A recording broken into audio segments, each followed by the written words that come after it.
everybody. So me and Ange are back to talk to you about mindset, more specifically positive mindset, and this radical idea that if you change your thinking, you can change your life. And this is really profound because a lot of us go through life kind of just feeling this overwhelming sense of life is happening to us instead of for us. Like we wake up for a minute and are like, wait a minute, I don't actually want this to be this way, so I'm going to change it. But how? When you have those ideas of that life is happening to you and you have no control over anything, then you're not living a life that you love. And when you're not living a life that you love, you're not happy. You're not actually harnessing our true desires and really living out of authenticity of what we want. We're all thinking thoughts. We don't always pay attention to what those thoughts are creating. And the truth is that your thoughts are what shape your reality. When you think a thought long enough, it becomes a belief. Or what you believe is what creates your experience. Mm-hmm. And what you experience will mirror back to you what you believe. Absolutely. And the crazy thing about it is, where do these beliefs come from? These beliefs are taught to us over time. So the way that I look at it is, we are born into this world as clean. We're born wise and complete. We're born wise and complete. Exactly. Over time, we are taught through history, religion, science, culture, family, you name it. We are taught that we are not complete. And we are given all these different stories, most likely passed down from trauma from other people. And that's what we start to believe. Analyze, be the gentle observer of your thoughts and see where you are creating an experience or a reality that isn't something you actually desire. A big question to ask yourself on that exact grain is, what if your limiting self-beliefs, these stories that you have, these patterns, these thought patterns, are the number one thing from stopping you from living your purpose, from living your best life? And what if they're not true? Because they're not. One thing to know about limiting self-beliefs is that they're very vulnerable. It's a very vulnerable space, because most of the things that you desire that you're not getting are probably causing you discomfort or have hurt you in the past. A limiting self-belief for me that I can't have a happy, blissful relationship that does not have intense struggle or resentment or equality, where both of us are living our best lives and we're doing amazing things separately and together, and we can be independent, and that there doesn't need to be struggle involved. Analyzing that limiting self-belief, LSB, emotional thing, it gives you this permission to be like, man, like that's so not true. What do I want to be true instead? Right, and that's where you start to change your patterns and change your LSB. You change that belief system to something completely different. Being the gentle observer is all about being curious versus judgment. My limiting self-belief around money. There's not enough for my needs and desires. Like, I only make enough money to pay my bills. I don't have enough to do all the things I want to do. When you want to change your life and you change your thinking, that starts with you observing and seeing what these thoughts are. Is that true for me? No. Okay, so what do I want to be true instead? I'm going to turn to an affirmation. Affirmations are things that you say to yourself that uplift you. I am worthy to receive love unconditionally. Affirmation is really the catalyst. Yeah. Like, saying an affirmation is really just telling yourself something. There is more than enough for all of my needs and all of my desires. I am constantly in a state of overflow. And even if you don't believe it at first, that's the first step, is saying it. Begin with just this simple shift of I can't to I can.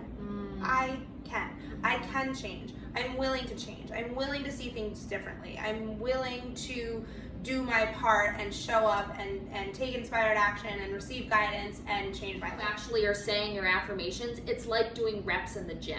Yeah. Affirmations work the exact same way. Yes. So the more reps you do of your affirmations, where you're literally looking at yourself in the mirror and saying, I am worthy of being fucking compensated for my work. And when you continuously say those reps, they come into fruition. Yeah, and a really simple one to kind of cover all bases is I love and accept myself just as I am. But something really important here about these affirmations is that it's not just about the words.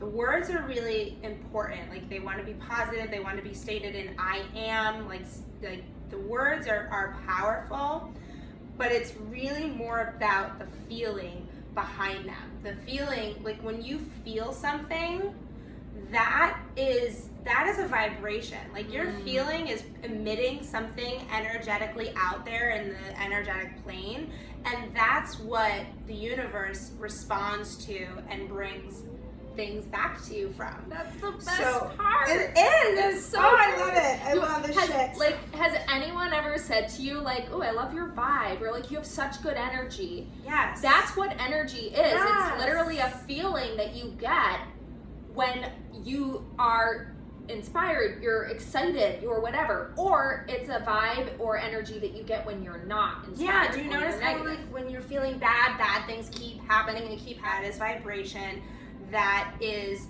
what you're trying to shift and trying to create through these affirmations.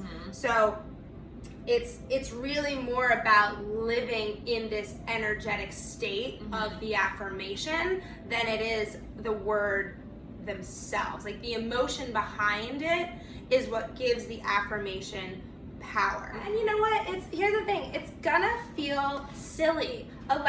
Give yourself permission to, like, feel the, like, okay, this may not be true right now. It's like planting a seed. When you plant a seed, it's not necessarily true right then, but it's something you are intending. You want it to be true. You want that seed to grow into a plant, a flower, whatever. So when you start saying affirmations, it might not be true necessarily, but you want it to be true. If we've been living a certain way for a very long time, then it's very unnatural for us to say beautiful things to ourselves or to want things. But if you were to close your eyes and really think of, what is this life that I want for myself?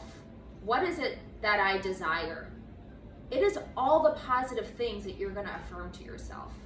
And so once you start getting into that space and you're saying these affirmations and you're putting feeling behind it, like for me with money, like thinking about when I say those affirmations, it's not just about the words, it's feeling that feeling. What does it feel like to have that money? What does it feel like to have that abundance? And to me, it feels like expansion and limitless and like freedom and there's just this like electric energy. So when I say that affirmation and express gratitude for having that abundance, I feel that. I feel that, therefore I vibrate as that, therefore I call that to me. The equation is affirmations plus actions equals miracles or desired results. What happens is the universe responds to you and starts to give you guidance.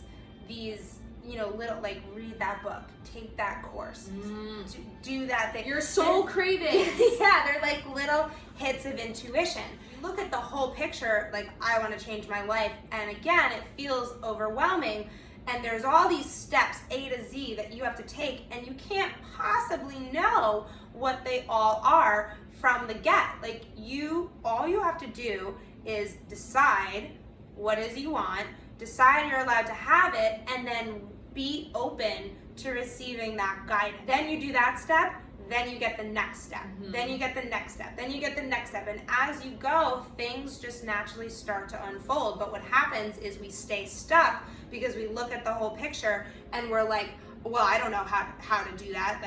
That's impossible. I'm afraid, therefore I can't do it. LSB. LSB. Or honestly, things will just drop into your lap.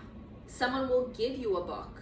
Someone will invite you to go somewhere to do something that is a step onto your path. And like, groove in the record of your life, of your brain, of how you normally do things has to change in order for there to be better outcomes. Yeah, and that's where the affirmations. I think the self-love thing is a really important conversation to have, how the limiting self-beliefs are boiling down to really the lack of self-love. Mm-hmm. Self-love is a vibe that you are in. When you, and the self-love vibe is the vibe that we should always be in. It's not a selfish vibe. It is a self-love vibe, following your deepest desires, which are always good. Truly, on a deep level, love and accept yourself, all of your problems fall away. Mm-hmm. All the struggles fall away, because you view yourself as a being that has self-worth, and you start to treat yourself with a level of respect. Mm-hmm. And when you have that respect, life mirrors that back to you. There will always be challenges and struggles in life. The problem is not the problem is your reaction to the problem. A big part of rekindling that and looking at it clearer is self-forgiveness. Yeah, and a great affirmation is, I forgive and I set myself free. There's a beautiful quote, I don't remember who said it, but forgiveness is the fragrance that the violet sheds on the heel that crushed it. Oh my God, that is so beautiful. Ooh, yeah, let that sink in for a minute. It's so when you claim responsibility for your own feelings into alignment. Alignment is easy because you care about how you feel, and you start to practice feeling better.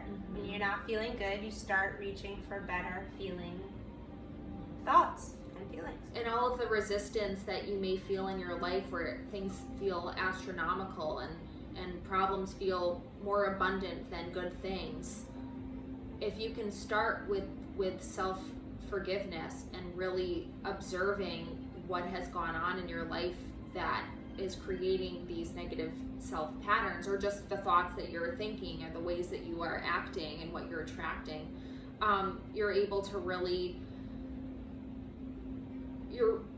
be a little more gentle with yourself. And the fastest, I said it before, the fastest journey to self-love is through appreciation. Appreciation and love have the same vibrational energy. So if you want to get into like, okay, Allie, how the fuck do I start loving myself? Start appreciating yourself.